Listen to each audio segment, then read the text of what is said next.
Elena's feet were killing her. She had been standing for the past 9 hours, carrying trays, taking orders, and forcing smiles at customers who barely looked at her. The restaurant was one of those fancy places in Manhattan where a single plate of pasta cost more than she made in a day. But she needed this job. Actually, she needed both her jobs. Every morning at 5, Elena woke up to get her daughter Sophia ready for school. Then she worked at a coffee shop until noon, rushed to pick up Sophia, dropped her at the neighbor's place, and ran to her evening shift at the restaurant. By the time she got home around midnight, she was too exhausted to even think. But thinking was a luxury she couldn't afford anyway. Rent was due in 5 days, and she was still short by $200. Tonight had been particularly slow. The tips weren't great, and her manager had already warned her about taking too many bathroom breaks. She wasn't taking breaks because she wanted to. Her shoes had holes in them and her feet were blistered. But complaining wasn't an option. Single mothers who complained about working conditions usually ended up with no work at all. As she wiped down the last table in her section, something caught her eye. A business card lying face down on the polished wood. Probably just some real estate agent or insurance salesman, she thought. People left those all the time. She picked it up, ready to toss it in the trash, but then she flipped it over. The card was heavy, expensive looking. Embossed gold letters spelled out Blackwell Tower, Executive Networking Event. There was a date and time just 3 days away. And on the back, someone had written in neat handwriting, "For the woman who speaks 4 languages while balancing the world." Elena's heart skipped a beat. She looked around the empty restaurant. Who had left this? And how did they know about the languages? She kept that part of herself quiet.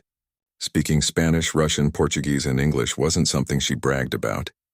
It was just something she did, something she'd picked up over the years out of necessity.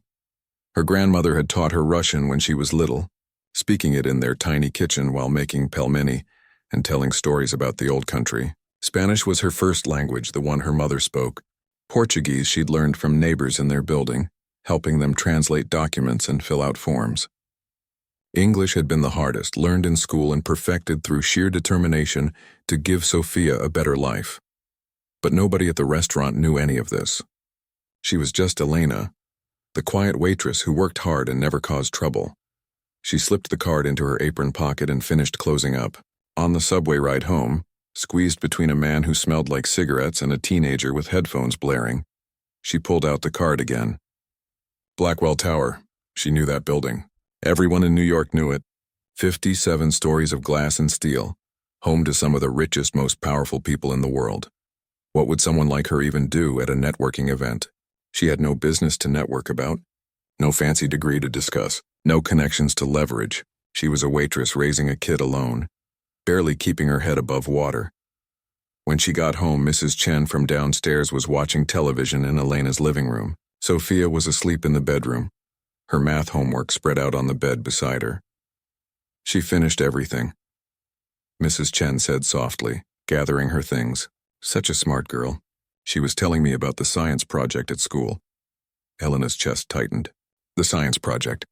Sophia needed supplies for that. Another expense she hadn't budgeted for.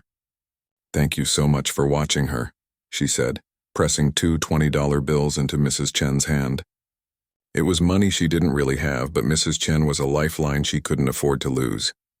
After Mrs. Chen left, Elena stood in her tiny kitchen, staring at the business card under the harsh fluorescent light. The networking event promised opportunities for innovative thinkers. What a joke. She wasn't an innovative thinker. She was a survivor, and those were 2 very different things. But then she thought about Sophia's school expenses. The field trip permission slip that had come home last week, asking for $45. The winter coat Sophia needed because she'd outgrown last year's. The science project supplies. The never-ending list of things her daughter needed that Elena struggled to provide. What if this was real? What if someone had actually noticed her, seen something worth investing in? She spent the next 2 days talking herself in and out of going. On the morning of the event, she woke up determined to forget about it. By afternoon, she was asking her neighbor if she could borrow a dress. By evening, she was standing in front of her bathroom mirror, barely recognizing herself. The dress was simple but elegant, dark blue and just the right length. Mrs. Chen had let her borrow a pair of shoes that only hurt a little bit. She'd pulled her hair back into a neat bun and used the tiny bit of makeup she owned for job interviews. Sophia watched from the doorway, eyes wide. "Mama, you look like a princess." Elena laughed, but it came out shaky. "Just going to a work thing, baby. Be good for Mrs. Chen, okay?" The subway ride to Blackwell Tower felt like traveling to another planet. Elena watched the neighborhoods change through the window, from her worn-down part of Queens to the gleaming heart of Manhattan. When she emerged from the station, the tower loomed above her, all glass and light and impossible wealth. She almost turned back 3 times before she made it through the revolving doors. The lobby was marble and gold, with a ceiling so high it made her dizzy to look up. Well-dressed people moved purposefully across the polished floor, their shoes clicking with confidence. Elena's borrowed heels felt clumsy and wrong. A security guard directed her to the elevators, and she rode up to the 40th floor with 2 men in expensive suits who didn't even glance in her direction. The ballroom was even more intimidating than she'd imagined. Crystal chandeliers hung from the ceiling, casting warm light over clusters of people who all seemed to know each other. Everyone held wine glasses and laughed at jokes Elena couldn't hear. Business cards exchanged hands like currency. Names of companies and deals she'd only read about in newspapers floated through the air. Elena accepted a glass of sparkling water from a passing waiter and tried to make herself invisible near a tall plant in the corner. She was an idiot for coming here. These people could smell her desperation, her borrowed dress, her complete lack of belonging. She should leave before she embarrassed herself further. But then the lights dimmed and the room fell silent. A man walked onto the small stage at the front of the ballroom. Elena recognized him immediately from newspaper photos and business magazines left behind at the restaurant. Viktor Volkov, the Russian-American billionaire who'd built a tech empire from nothing. The man known for being brilliant and ruthless in equal measure. The person who, according to rumors, had unconventional methods for finding talent. He began to speak, his voice carrying easily across the hushed room. He talked about innovation, about finding value in unexpected places, about how traditional paths and prestigious schools meant nothing compared to raw intelligence and real determination. Elena listened, transfixed. He spoke like someone who understood what it meant to fight for everything you had. And then, without any warning, Viktor Volkov asked a question in rapid, fluent Russian. Something complex about philosophy and value and perception. The room went completely silent. Elena's heart hammered against her ribs as she watched hundreds of successful people suddenly become very uncomfortable. Some pulled out their phones. Others pretended to be deep in thought. A few whispered to each other, clearly lost. But Elena understood every single word. And she knew with absolute certainty that she knew the answer. Viktor Volkov stood on that stage like he owned not just the room, but the entire city. Maybe he did. His eyes swept across the crowd, sharp and calculating. Elena had read about him in a magazine someone left at the restaurant once. Self-made billionaire. Started with nothing. Built an empire in tech that nobody fully understood but everyone wanted to be part of. He wasn't what she expected. Yes, he wore an expensive suit, but there was something rough around the edges. Like he remembered where he came from and hadn't completely shaken it off. That made him more intimidating somehow, not less. "We talk about innovation," he said, his accent slight but present. "We talk about finding the best minds. But where do we look? Always the same places, same schools, same backgrounds, same thinking." People nodded like they agreed, but Elena could see them straightening their ties, adjusting their designer watches. They were exactly the people he was talking about. "Real intelligence," Viktor continued, "shows up in unexpected places. It doesn't wait for permission. It doesn't need credentials. It just exists, waiting for someone to ask the right question." Then he switched to Russian. Not slowly, not clearly. Fast and complicated, the way real people actually spoke. He asked something about philosophy. About whether value existed in things themselves or only when people recognized it. Was a diamond worth something while buried in the earth or only after someone dug it up and called it valuable? The silence that followed was thick and uncomfortable. Elena watched as faces around the room shifted from confident to confused. A woman near the front pulled out her phone, probably trying to translate. A man in the expensive suit coughed and looked at his shoes. Someone whispered, "Did anyone catch that?" These were successful people. Powerful people. People who listed international business experience on their resumes. and not one of them was answering.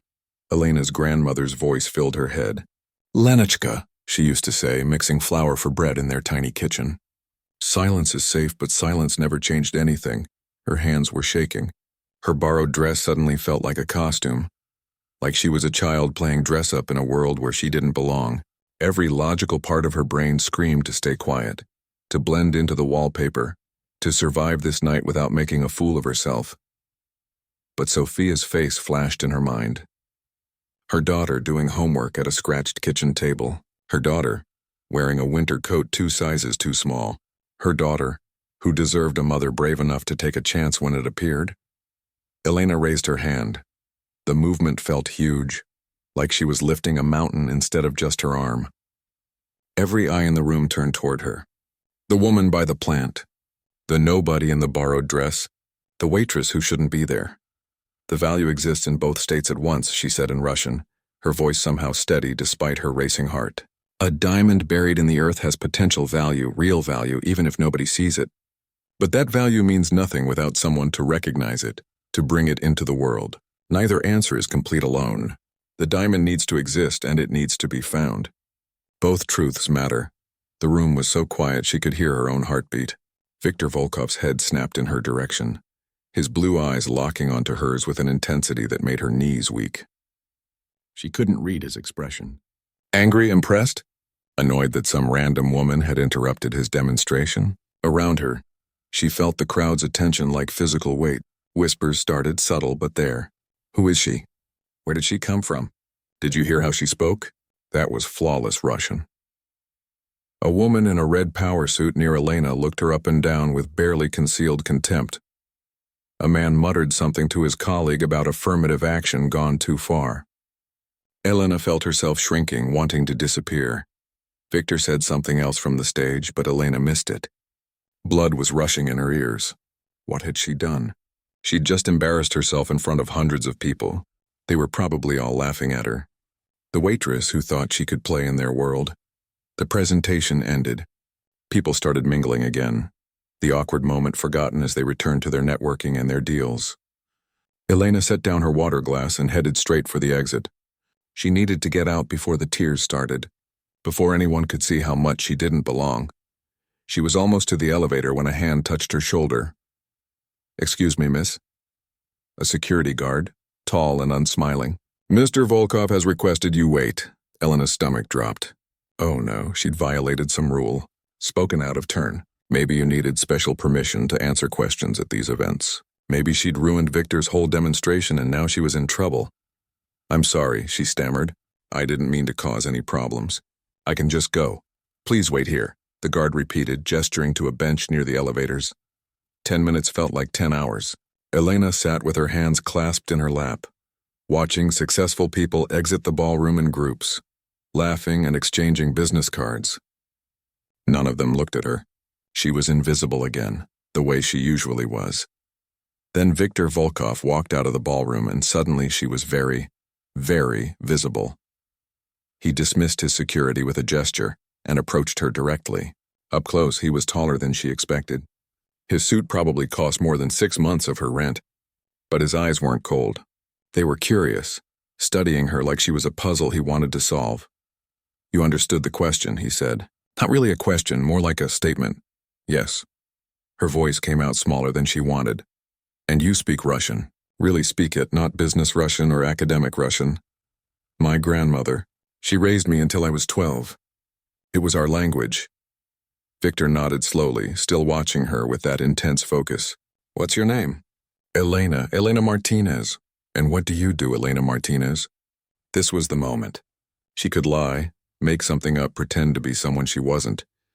But she was tired of pretending, tired of being invisible. If this was going to blow up in her face, at least it would be honest. "I'm a waitress. 2 jobs, actually.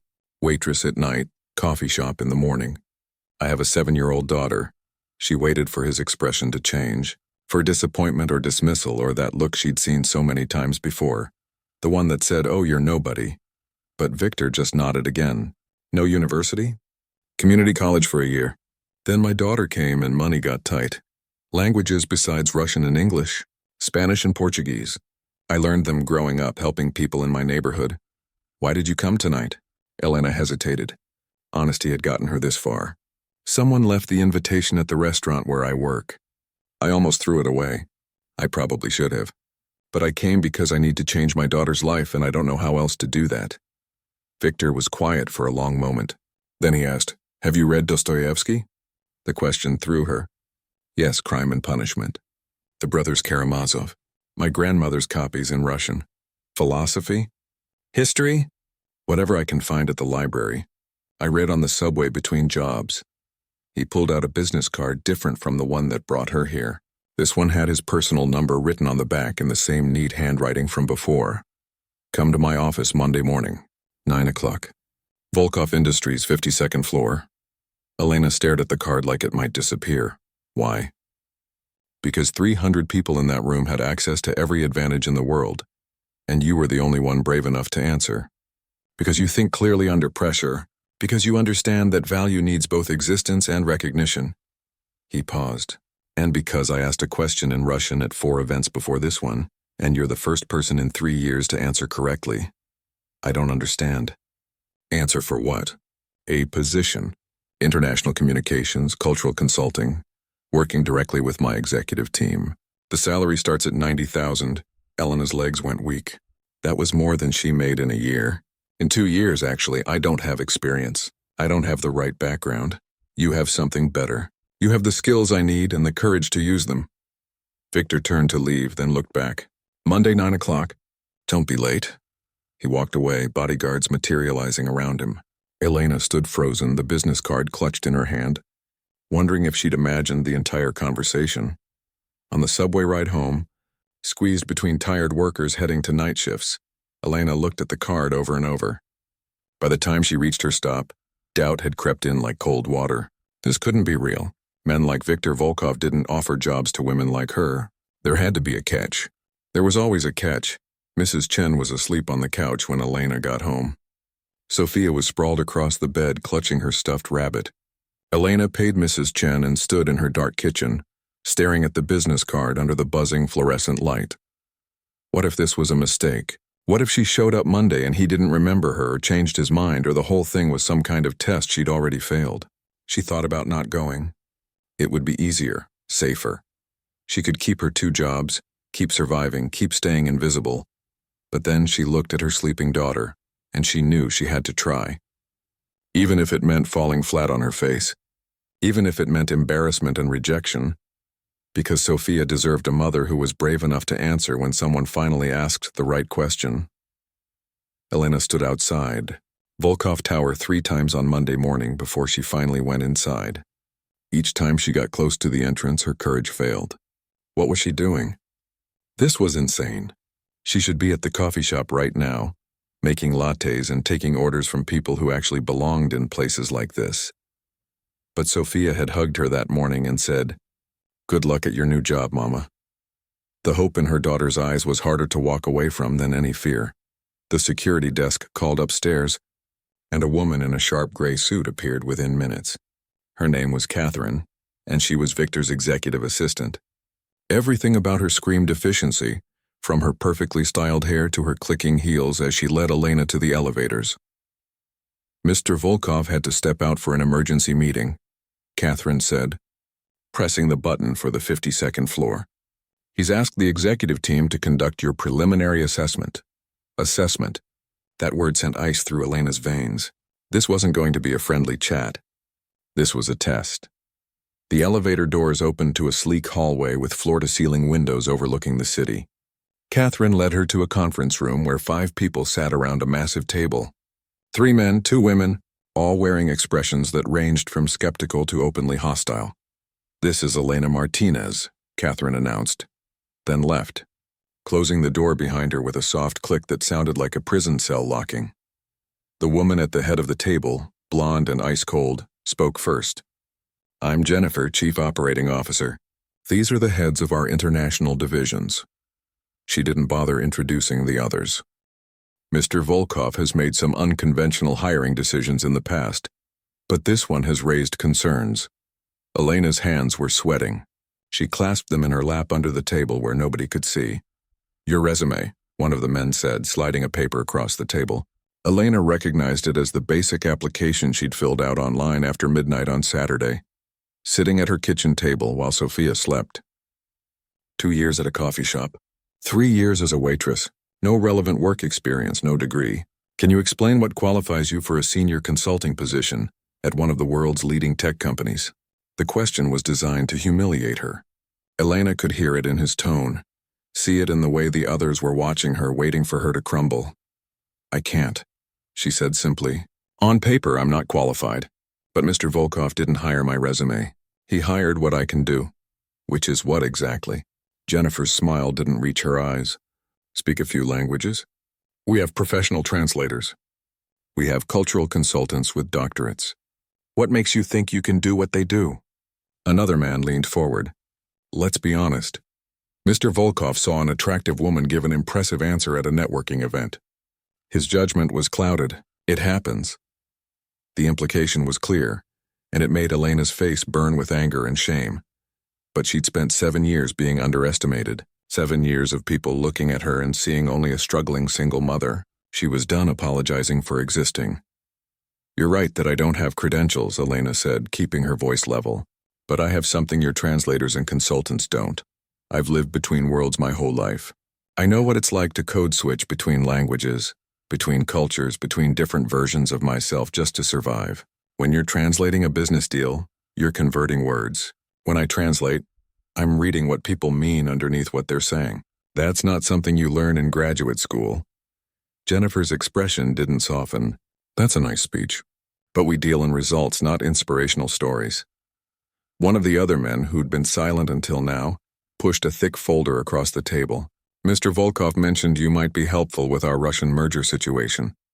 We've been negotiating with a firm in Moscow for 6 months. Everything stalls. Our translators say the language is correct, but something isn't connecting. You have 30 minutes to review these documents and tell us what we're missing. Elena pulled the folder toward her with shaking hands. This was it. Her one chance to prove she belonged here, or confirm what these people already believed, that she was a waste of their time. The conference room had a glass wall overlooking the office floor.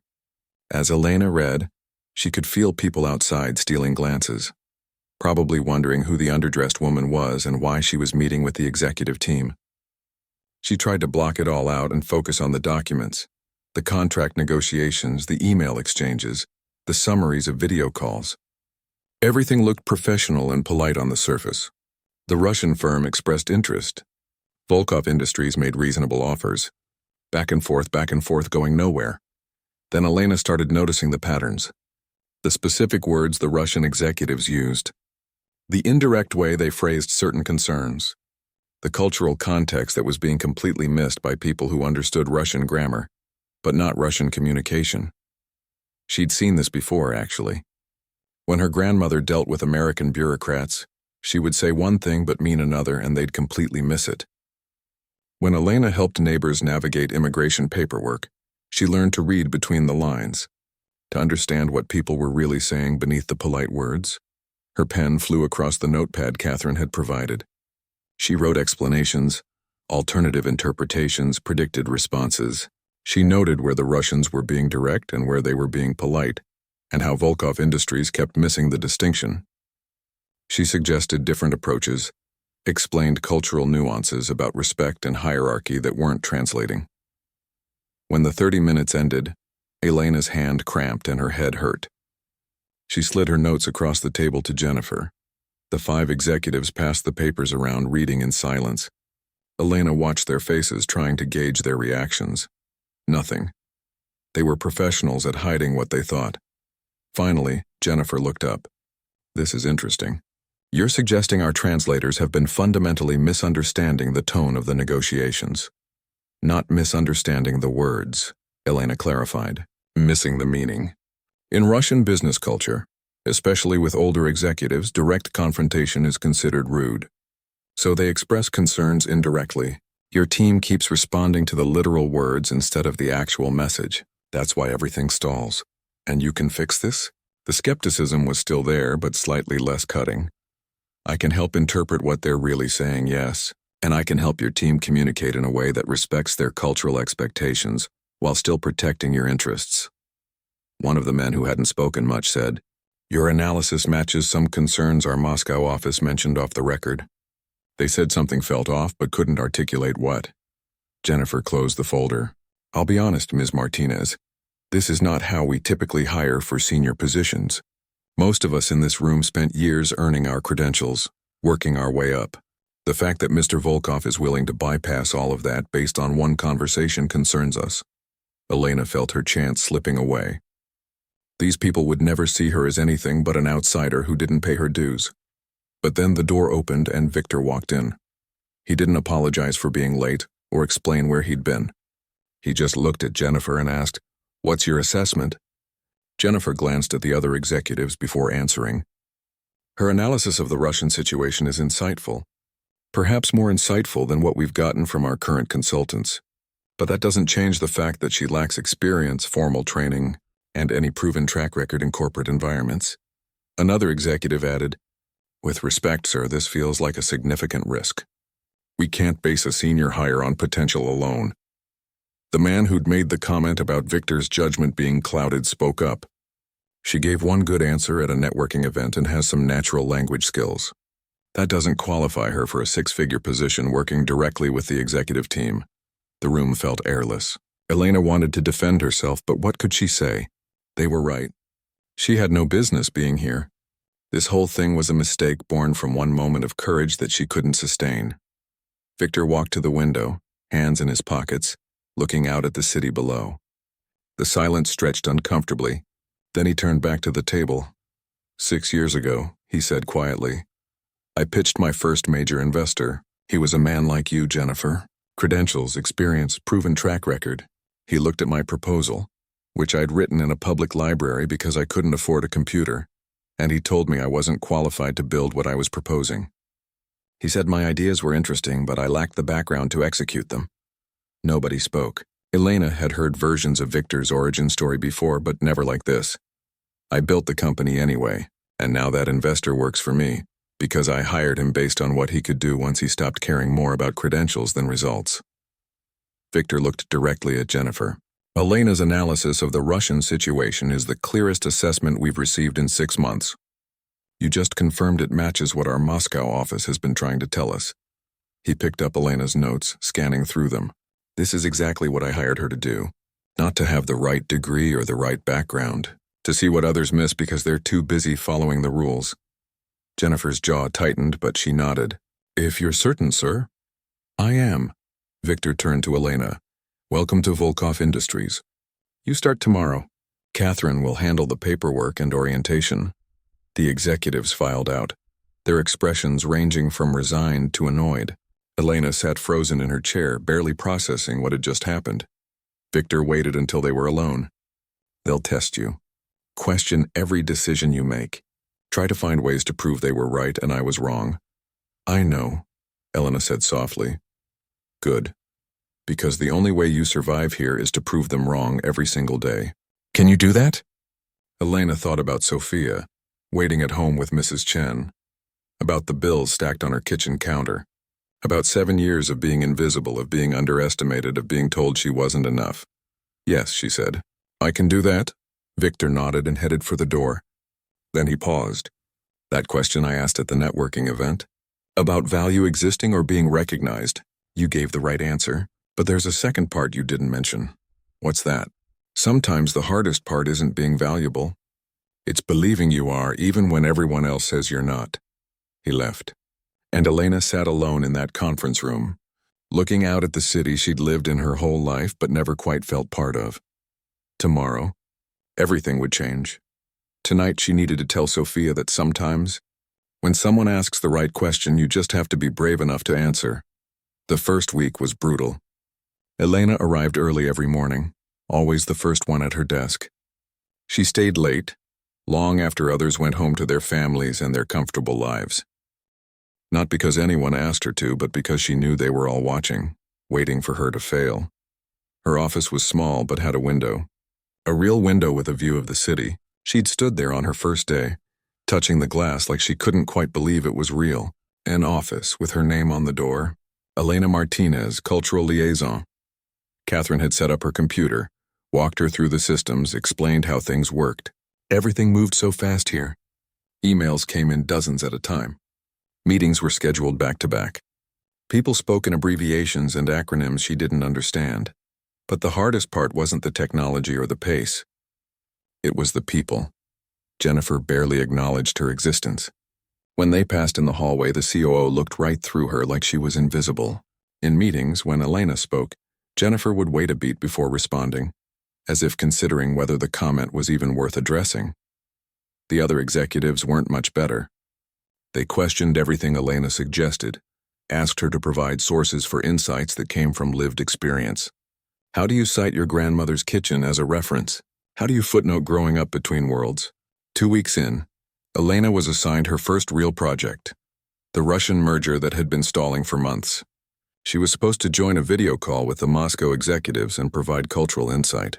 Simple enough, except Jennifer would be on the call too, watching every move Elena made. The night before the call, Elena couldn't sleep. She lay in her new apartment in the bedroom that was actually separate from the living room and stared at the ceiling. They'd moved the week before. 2 bedrooms, a kitchen with a real stove, a bathroom without mold. Sophia had her own room for the first time in her life, painted yellow like sunshine. But Elena felt like a fraud lying there. What if she'd been wrong about the Russian executives? What if her analysis had been lucky guesswork? What if she messed up tomorrow and confirmed everything Jennifer already believed about her? Her phone buzzed at 2 in the morning. A text from Victor. Stop overthinking. Trust what you know. Elena stared at the message. How did he know she was awake? Did he sense these things, or was he testing her somehow? She texted back, what if I'm wrong? His response came immediately. Then you'll be wrong. But you won't be silent. The video call started at 9 sharp. Elena sat in the conference room with Jennifer and 2 other executives. On the screen, 3 men in Moscow appeared, older, serious-looking, speaking in rapid Russian. The Volkov Industries translator, a woman named Lisa who had a PhD in linguistics, began interpreting. Elena listened carefully, hearing the words but also listening for what wasn't being said. 10 minutes in, she noticed it.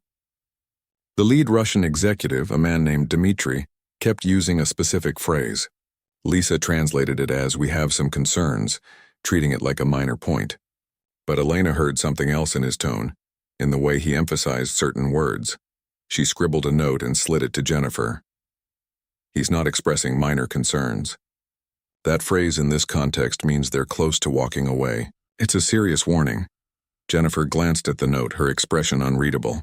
She didn't acknowledge it. The meeting continued. The American side made their points logical and direct. The Russian side responded with what sounded like polite agreement. Lisa translated everything accurately, word for word. But Elena saw the Russians exchanging glances. She recognized the slight tension in Dmitry's shoulders, the way he tapped his pen against his notepad. Her grandmother used to do the same thing when she was upset, but too polite to say so directly. Elena wrote another note. They feel disrespected. We're being too direct, not acknowledging their seniority in the conversation. We need to adjust tone. Jennifer read the note, and this time she paused. Then she did something Elena didn't expect. She changed her approach mid-meeting, started acknowledging Dmitry's experience more explicitly, asked for his guidance on certain points instead of just presenting solutions. The change was subtle, but Elena saw Dmitry's posture shift.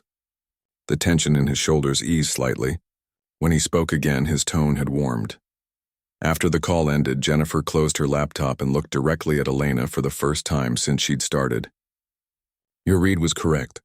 I could see the shift when I adjusted the approach. It wasn't a thank you, but it was acknowledgement. Over the next month, Elena found her rhythm. She started joining more calls, sitting in on negotiations, providing insights that nobody else caught. The Russian merger started moving forward again, slowly but surely. Dmitry began addressing questions directly to Elena during calls, trusting her interpretation of what was really happening in the conversation. But success brought new challenges. Some of the other consultants, the ones with fancy degrees and years of experience, started making comments. In the break room, Elena heard whispers about special treatment, about shortcuts and unfair advantages. Someone left a printout of the company's hiring requirements on her desk, with her lack of qualifications highlighted in yellow. The worst moment came during a team meeting when one of the senior consultants, a man named Robert who had a master's degree from Harvard, openly challenged her in front of everyone. "I'm curious," he said, his tone dripping with false politeness. "What's your educational background in international business relations? I'm trying to understand your expertise here." The room went quiet. Elena felt everyone's eyes on her. This was it, the moment they'd all been waiting for. The moment she'd been dreading. She could have deflected, could have talked around the question. But Victor's words echoed in her head. "The hardest part isn't being valuable. It's believing you are." "I don't have one," Elena said clearly. "No degree in international business. No MBA. What I have is 7 years of translating immigration documents for people who trusted me with their futures. A grandmother who taught me that what people say and what people mean are often two different things. A lifetime of code switching between cultures just to survive. That's my expertise. And if that's not enough for you, Robert, then I guess we'll have to agree to disagree." Robert's face flushed red. He started to respond, but Jennifer cut him off. "Elena's analysis has moved the Russian merger forward more in 6 weeks than the previous team did in 6 months. Her lack of conventional credentials is irrelevant. Results matter. That's all." It was the first time Jennifer had defended her publicly. Elena didn't kid herself that they were friends or that Jennifer had suddenly changed her mind about unconventional hiring. But maybe the COO was starting to see that different didn't always mean lesser. That evening, Elena was packing up to go home when Victor appeared at her office door. He rarely came to this floor, usually summoning people to his office instead. His presence immediately drew attention from everyone still working late. "Walk with me," he said. They took the elevator to the roof terrace, a space Elena hadn't even known existed. The city spread out below them, millions of lights against the darkening sky. "You handled Robert well today," Victor said, leaning against the railing. "I probably made an enemy." "You made several enemies the day you started. One more doesn't change much." He smiled slightly. "You want to know why I really hired you?" Elena had wondered this 100 times. "Because I answered your question. That was part of it. But mainly because you understood something most people don't. That value isn't about credentials or permission. It's about what you can see that others can't and having the courage to say it out loud. Even when everyone thinks you're wrong. Especially then." Victor turned to face her. "I grew up in a village outside Moscow. My father fixed cars. My mother cleaned houses. When I came to America, I had nothing. No connections, no money, barely spoke English. People looked at me and saw someone who didn't belong." Elena had never heard him talk about this. He was usually so guarded, so controlled. "Everyone told me I needed credentials, needed to follow the proper path, get the right degree, work at the right companies, build the right resume. But I didn't have time for that. I had ideas and I knew they were good and I refused to wait for permission to prove it. So you built an empire instead," Elena said softly. "I built something, yes. But here's what nobody tells you about success. The higher you climb, the more people will question whether you deserve to be there. They questioned me 20 years ago when I started. They question me now. They'll always question you." "That's encouraging," Elena said with a weak laugh. "It should be. Because if they're questioning you, it means you're doing something that scares them, something that challenges their idea of how things should work." Victor pulled out his phone and showed her an email. "The Moscow team just confirmed. They want to move forward with the merger. Dmitry specifically requested that you remain the primary liaison." Elena's breath caught. Really? You did that?" "Not your degree, not your credentials. You. Remember that when Robert and people like him try to make you feel small?" They stood in silence for a moment, watching the city lights flicker below. Elena thought about the girl she'd been just 2 months ago, wiping down tables and barely making rent. That girl felt like a different person now, but maybe she wasn't. Maybe she'd always had this inside her, just waiting for someone to ask the right question. "Thank you," Elena said, "for taking a chance on me." Victor shook his head. "I didn't take a chance. I recognized value that was already there. There's a difference." He headed toward the elevator, then paused. "Oh, and Elena, stop arriving at 6 in the morning. You don't need to prove yourself by exhaustion. You prove yourself through the work." After he left, Elena stayed on the terrace a while longer. Below, people rushed home from their jobs, squeezed into subways, navigated the chaos of the city. She'd been one of them such a short time ago. Part of her still was, but now she was also something else, something she was still learning to believe in. She pulled out her phone and called Sophia. "Hey, baby. Mama's coming home. Want to order pizza tonight?" Sophia's excited squeal made everything worth it. The doubt, the challenges, the people who questioned whether she belonged. None of it mattered as much as that sound. Because at the end of the day, this wasn't about proving anything to Jennifer or Robert or anyone else. It was about answering a question when everyone else stayed silent. And then having the courage to keep answering, even when the questions got harder. 6 months changed everything and nothing at all. Elena had her own office on the 52nd floor now, with a view that still took her breath away every morning. Sophia's school was better, safer, the kind of place where teachers knew every student's name. They'd bought new winter coats without checking price tags first.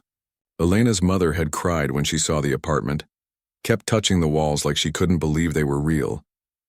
But success felt strange, like wearing shoes that almost fit but pinched in unexpected places. The Russian merger had closed successfully. Dmitry had sent her a personal email thanking her for understanding what others had missed. That one email had changed things at Volkov Industries. People who'd ignored her started asking for her input. Junior staff stopped whispering when she walked by. Even Robert had grudgingly acknowledged her work, though he still couldn't quite meet her eyes when he did it. Jennifer was different too. Not warm exactly. Jennifer would never be warm.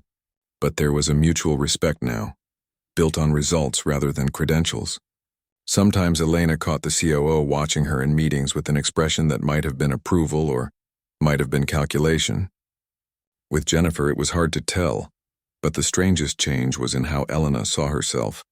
Some mornings she'd wake up and forget just for a second that she wasn't still that waitress running between 2 jobs. Then she'd remember and the weight of it would settle over her. The responsibility, the expectations, the knowledge that she was representing something bigger than just herself now. Victor had started giving her more complex assignments. Not just translation and cultural insight, but strategic planning. He wanted her input on expansion into South American markets, on communications with their Portuguese partners. He was building something around her skills, creating a role that hadn't existed before she arrived, and then he asked her to do something that terrified her more than anything else.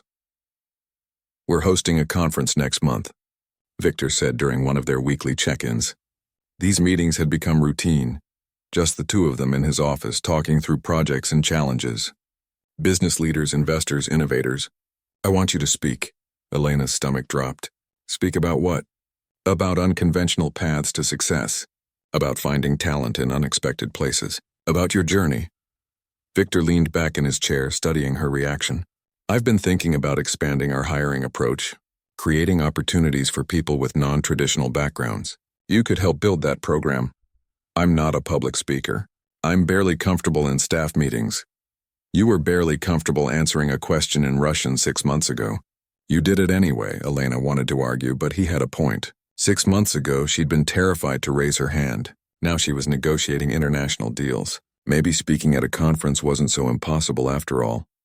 What if I mess it up? What if I say the wrong thing and embarrass the company?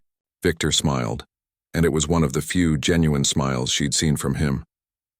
"Then you'll have joined the long list of people who've said the wrong thing at conferences. The world will keep spinning." So Elena agreed, even though the thought made her want to throw up. She spent 3 weeks preparing, writing her speech, rewriting it, throwing it away, and starting over. Catherine helped, offering feedback and encouragement. Even Jennifer reviewed the draft, making suggestions that actually improved it. Sophia watched her practice in their living room, giving her 7-year-old's opinion on which parts were boring. The night before the conference, Elena couldn't sleep. She kept thinking about all the people who doubted her, the executives who'd questioned Victor's decision, the consultants who'd whispered about special treatment.